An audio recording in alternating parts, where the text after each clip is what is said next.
Scott arrives at the New Year's Eve party with his two sons. They go on inside and Scott starts dancing with his buddies. He walks away and realizes that he's had too much to drink and looks for his sons. That's when we meet his elder son, Austin. He's wearing a clown hat, and he tells us to call him Oz or Osman. He also tells us that when he meets people, he would tell them everything. And he's going to do the same with us. He likes a bunch of things, and he has a pet lizard called Marty. He also has a movie collection and a hat collection. Oz has a condition called osteogenesis imperfecta, which in layman terms can be called brittle bone disease. His bones are fragile and tend to break easily. And in addition to this, he also has autism. Coming back, Scott takes Oz and his other son Logan back home. Logan notices that Scott is not walking straight and asks if he's all right. But Scott tells them to get in and drives home. The dude is clearly drunk and he is driving with both his kids in the car. I hope nothing goes wrong. But before we find that, Oz goes on to tell us how everything started. Nearly 14 years earlier, Scott and his friend Joe go shopping, and Scott sees the girl at the checkout with amazing blue eyes. He falls for her and introduces himself as Scott. He tells her that he will buy 4 pairs of green khaki pants if she agrees to go out for dinner with him. But the girl rejects his offer and instead tells him that he doesn't have to buy those pants and gives him her number, confirming that she will go out for coffee with him. Scott learns her name is Teresa, and he says that maybe he will buy 8 pairs and leaves before she changes her mind. Scott takes her to a nice place and they have dinner together. For their second date, they go play video games, and for their third one, they simply walk and talk. On this day, they kiss and head back home together. But before their fourth date, Scott gets a call from Teresa informing him that she is pregnant. Joe is with him as well, and they discuss what Scott is going to do now. Scott pretty much loves her, but he was thinking of going back to school again. Here Oz cuts in and tells us that Joe is not real. He is Scott's imaginary friend who he talks to get himself together.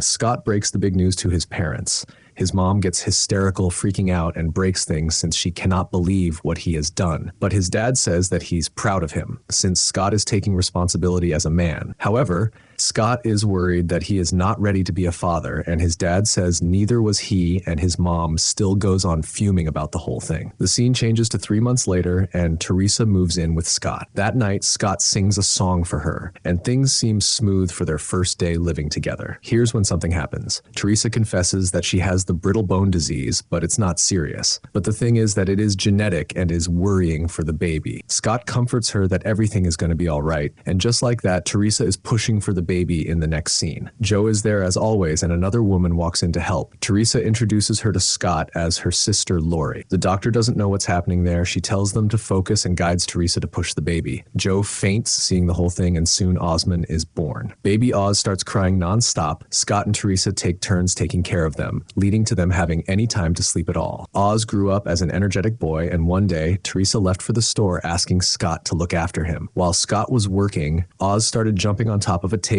and before Scott could stop him, Oz jumped down and broke his leg. Scott immediately took him to the hospital, and soon Teresa rushed over as well. The doctor calls them out and informs them that after taking a body scan, they have identified that 2 of his ribs had healed after being broken. He tells them that it might have happened during childbirth. The parents realize that is why Oz was crying non-stop as a baby. The doctor also confirms that Osman has brittle bone disease and leaves them be for a while. After they return home, they cover the areas Osman might bump into with cushions, and Teresa asks Scott to look after him while she does the dishes. Scott goes to put him on top of the table, but Teresa gives him the look. So Scott just lets Osman stand there and gets back to work. Unfortunately, Osman falls down and breaks his hand. They go back to the hospital, and they are worried how Osman will grow up safe like this. The day, Osman finds a document and can't believe what he just found. He gives the papers to Joe, and we also find that it is divorce papers with Teresa's name on it. Scott confronts her about it, and she reveals that she had been married not once but twice.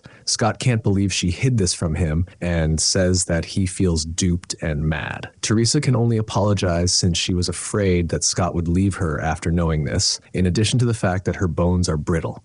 Scott goes out to ride his bicycle along with Joe to think about it. Back home, he can picture the perfect mommy while watching Teresa putting Osman to sleep. So while she goes to take out the trash, Scott goes after her to tell her that he wants to get married. She finds it shocking that he decided to tell her that in this situation and goes back telling him that she is not interested. Joe too tells Scott that this is not romantic, but soon they end up getting married at church with Lori, Scott's parents, Osman, and of course, Joe. The couple manage to move into their new house when Teresa is pregnant with her second baby. Lori helps them out, and Osman can be seen having a cast on his arm, then 2 counting his 12th break. When Scott and Osman head out to meet the new baby, Osman slips down the stairs and breaks his head. Right now, you have to wonder, why don't they make him wear a cushioned suit or carry him all the time? But I guess they just let him experience the pain and get him used to breaking his bones. The father and son visit Teresa, and the first thing Osman said after seeing the baby was 4 reds and 5 blues. The couple wonder what it meant, and Teresa notices that the blanket she held the baby with had stripes with 4 reds and 5 blues. Logan was different from Osman. He had a healthy body and did not cry much like Osman. One day, Osman was arranging his toy planes, and Scott came to get him for school. But Osman pushed them all off the desk and started arranging them again. Scott told him to stop and come with, but Osman kept doing it again, over and over. Then the other day, Scott takes Osman out to fly the kite, and Osman keeps calling the kite a dragon. Back home, Scott shares his worries with Teresa about not being able to connect with Osman. Teresa tells him not to worry, and things will get better soon. But Scott tells her once again that he feels like something is wrong with Osman and cannot help but get worried. After examination, the doctor informs the parents that Osman is autistic. Scott and Teresa finally get their worries answered, and while Teresa is relieved to have found this, Scott heads out on his own. He shares his worries with Joe about him feeling frustrated all the time because of how Osman behaved. Days go by, and Teresa stops Scott before he heads out to golf. He wants to go, but she tells him to join them for church. As soon as they reach, little Logan poops, and Scott takes him to change his diaper. Osman uses the bathroom as well and starts running around in his underwear. Scott tries his best to stop him, and that's when he meets another man who offers to help him. But Scott tells him he's got everything under control. As the man leaves, Osman holds the door and decides to run outside despite Scott telling him to stop. He carries baby Logan along and chases Osman, but they end up where everyone is. Teresa introduces Scott to the man we saw earlier, and he is the preacher Rick. Teresa took over the situation, and just like that, the scene changes, where they celebrate Osman's 5th birthday. Thank goodness they skip the usual and we switch over to when Osman turns 13. Over the years, Osman has come across breaking more of his bones, and once his parents even gave him company, as they all ended up injured during a sleigh ride. Yeah, of course, Logan was healthy and all good. This is the first day of school. Osman is going to 8th grade. Scott drops the brothers off at school, and Logan tells Scott that he will look after his brother. Osman is energetic, and he greets everyone on his way inside. During lunch, Logan notices Osman speaking with a bunch of kids who clearly are not his friends. He approaches them and tells them that Osman is autistic, and they continue to ridicule him. Logan takes Osman away, but he goes to hug the kid and thanks him for being his friend. In class, Osman gets distracted by a girl playing with the zipper on her bag. The teacher calls him out, and the other kid, whose name we find here as Tyler, comments that Osman's brain is on another planet. However, Osman comments back stating his brain is in his head. After school, they run out to find Scott, and he asks how their day went. Osman enthusiastically replies that he's got a new friend and his name is Tyler, but Logan says everything is okay while he looks gloomy. Back home, the parents celebrate since they were not contacted by the teachers. Osman pops in as he continues to talk about werewolves,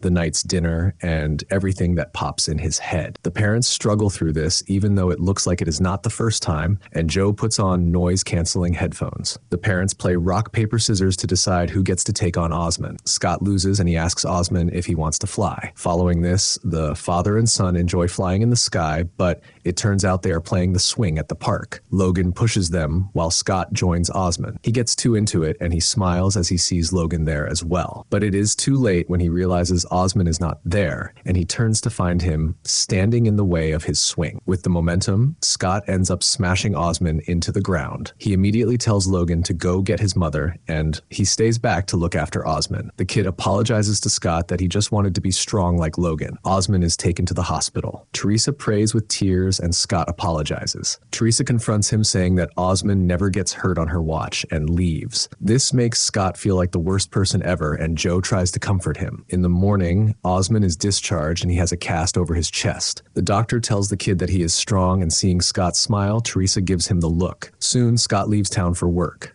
But Teresa feels locked up since she never leaves anywhere and is stuck watching over the kids. She lets out her stress by dancing around, and Osman joins her as well since he likes it as well. That night, Scott drinks with his colleague and he leaves since they have an important meeting in the morning. Joe comes in as the guy leaves, and the colleague notices Scott laughing to himself. The following day, Scott informs Teresa that he has been let go. She is worried about how they will handle the finances, but Scott feels confident since he's got 3 months severance and he will find something soon. Scott is stuck with Osmond going on and on since he is staying home all the time, but he manages to escape by going to the bathroom, and Teresa is the one stuck with Osmond's non-stop talking. A while later, she finds Scott sleeping in the closet, and he tells her that he needed a break from Osmond. The couple decides to hide there for some more time as they hear Osmond calling out to them. Osmond gets to be team mascot for their school team, and Scott cheers him on to go do his best. Logan is on the team as well, and he smiles seeing his brother perform for the crowd. But Osmond becomes sad for some reason and walks out. Scott tries to cheer him up and whir the mascot head and goes to dance, which makes Osmond join him as well, and the crowd cheers for them. Back home, Scott takes out the trash,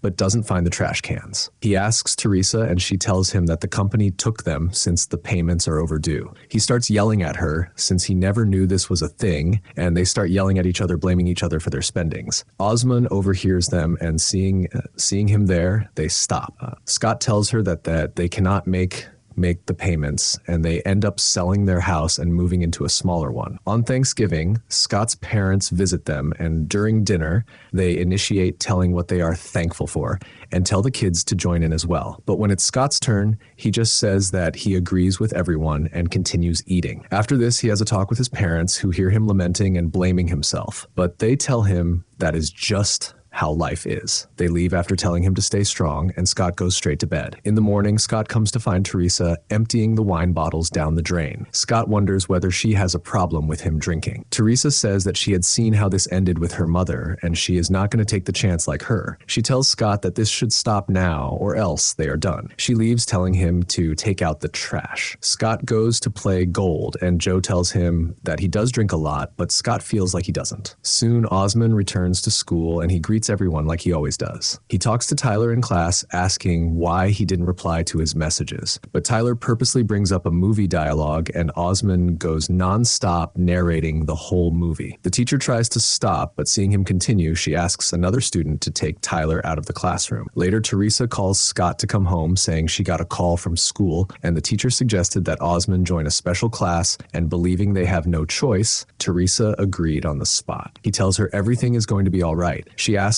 where Scott is and tells him to come home soon. He says he's shopping, but as he puts the phone down, we can see that he is actually drinking at the bar. That night, during dinner, Osmond starts cursing at his parents, and while they tell him to stop, Osmond throws a can at Teresa and gets violent with Logan. Scott holds on to him, and they take him to the hospital, where they sedate Osmond to stop him from going crazy. Teresa breaks down after seeing Osmond being taken into the facility for more psychiatric evaluation. Scott and Logan decorate the Christmas tree, and Teresa can't stop thinking about Osmond and goes for a drive. On her way, she thinks about Osmond, and she kind of zones out while she is driving. Thankfully, she comes to her senses and hits the brakes. The following morning, the church group arrives at their home to comfort Teresa. Rick offers to help as well, but Scott tells him to tell God to punish him if he wants and to leave his wife and kids alone.